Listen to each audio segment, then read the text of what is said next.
são maiorias de Sangradouro.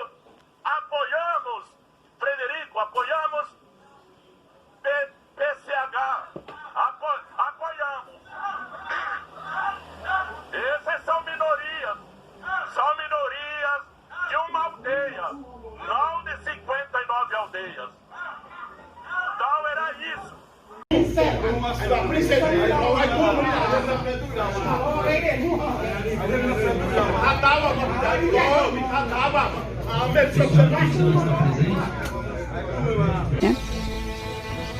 Cento por cento. Aí tinha lugar que passava para ir pescar com água aqui, hoje estão passando com ela assim. Pois é, eu creio assim, que a pessoa tem que gostar de zelar, porque quem zela tem, quem não zela vive sem, não é isso?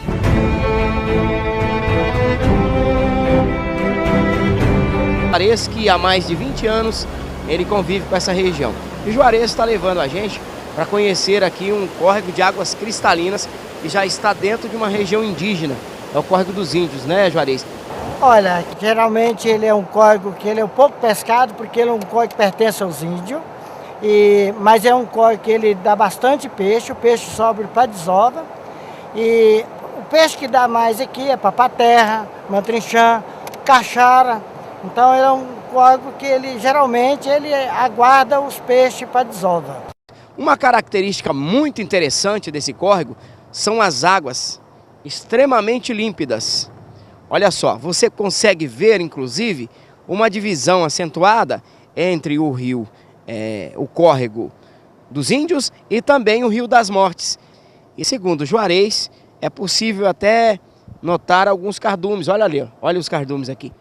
Por todos os lugares onde nós andamos, nós passamos, tem sempre uma pessoa amiga, tem sempre um companheiro que nos ajuda muito para a realização das nossas matérias.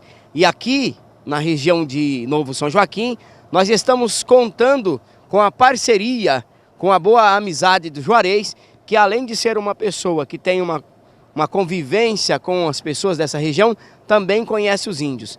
Vou deixar você com um pouco mais dessas imagens aqui do Córrego dos Índios, né?